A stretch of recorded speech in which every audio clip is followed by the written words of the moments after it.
So, you see a finished frame on the wall and think, this looks simple, like it just came together on its own. And what you never get to see, what most framing businesses will never show you, everything that happens before that frame reaches you. You are not just buying a frame, you are deciding how something gets remembered. That is what framing is. And if you've ever wondered why professionally framed works looks so different, why it feels more refined, more premium, why it seems to elevate everything around it, this video is going to answer that for you completely. Today, I'm walking you through the full framing process, step by step, exactly the way we do it at Design, Print and Finish. We're not going to do any summary or any highlights reel. We are going to give you the real process, what we actually do, why each step matters, and what will happen if we don't follow those rules and if we skip a step. What we do step by step. So by the end of this video, you would understand why professional framing is not just a product, it is a craft. And you will never look at framing pieces the same way again. Let's get into the video. A few months ago, a client came to us with a photograph. It was a photo of her late mom taken at a family gathering years ago. She had been carrying it around, literally carrying it in a folder inside her bag because she was afraid to leave it at home in case something happened to it. She told me she had tried to frame it before elsewhere. The result was a disaster. The photo was mounted wrong, the glass wasn't the best, and the paper wasn't really good. So she came to us, and what she needed wasn't framing actually. What she needed was someone to handle that memory of her mom with the same level of care she had been giving it herself every single day in that bag she's been carrying. That is what framing is when it is done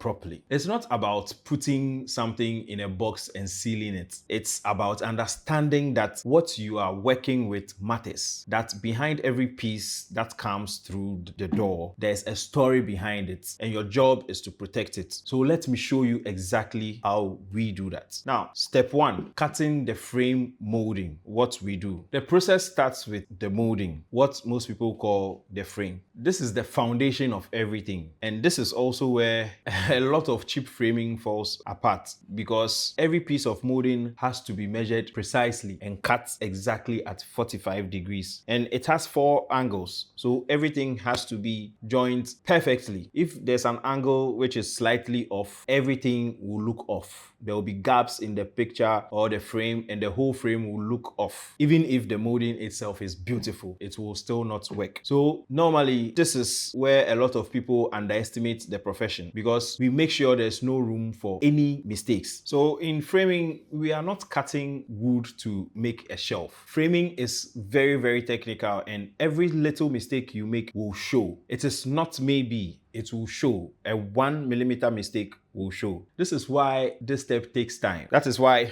we don't rush it, because everything that follows the mounting, the glass, the assembly, all of it depends on getting the foundation right. So that is the part of the framing that nobody talks about, but it is the part that separates a frame that is going to be well crafted from one that just looks like you bought it from just the street corner. Then we move to step 2, which is the mount board cutting, or the mat card. Once the frame is cut, we move straight to the mount board. Some people call it the mat border, and this is the layer that sits between the frame and then your artwork. And it does 2 things that you probably haven't thought about. Most people don't know about the use of a mat board. First, it gives the artwork breathing room. It creates visual space that lets your eyes settle on a piece before the frame pulls it back. Without a mount, the artwork and the frame compete. With one, everything sits properly. Secondly, and this one is really important, it preserves the mount and it creates physical distance between the artwork and the glass.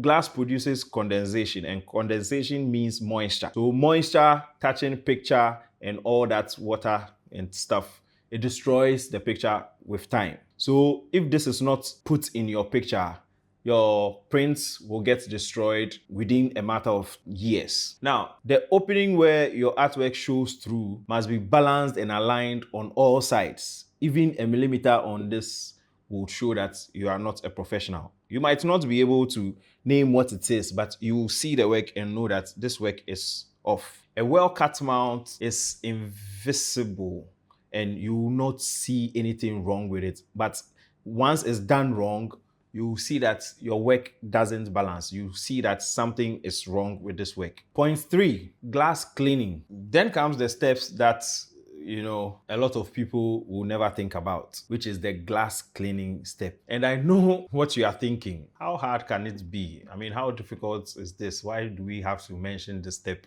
in, the steps of creating a frame? And it's very simple. A fingerprint or a single speck of dust, a smear from a cloth or something that wasn't clean, once the frame is sealed, it is sealed. You cannot go back. You would have to dismantle the entire frame. And even then, there's also a risk of damaging the artwork and all these things, going back to cost zero to start all over. So the glass gets cleaned with a lint-free cloth multiple times, different angles, turn it, make sure you see it in different lights, and make sure it is perfectly clean. We inspect it, then we inspect it again, because this is the glass your artwork will leave behind, potentially for decades. And every single time someone looks at your frame, they are looking through that glass first. That has to be clear. That glass, there's no compromise. This is what separates a high-end frame from a cheap one. A standard of attention that most people never think about until the day they see their piece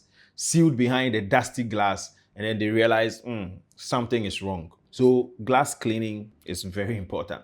Then point 4, frame assembly, putting everything together. So this is where everything comes together. The glass goes in first, then the mat board or the mount board with the artwork aligned inside, then the backing, depending on what you want to use as a backing. Then the frame is sealed. Every layer has to sit flat. Every corner has to be tight. The artwork must be centered, not just visually, but structurally. Because over time, if anything shifts inside a frame, you will see it. This is also the step where we catch anything that got through the earlier stages, maybe a dust particle or something that's settled after cleaning, a mount edge that needs a small adjustment, or a corner of the artwork that's needs repositioning. When it's not done properly, then the problem will appear. And you have to fix it and then start all over again. Point 5, the final finishing. The last step is the finishing. The back is sealed with tape, which keeps the dust and moisture out over time. The hanging hardware is attached securely. I mean, if you want hooks or if you want a rope, the surface of the frame gets a final clean, and then the piece is inspected one last time. The front, the back, the corners, the glass, everything is inspected. And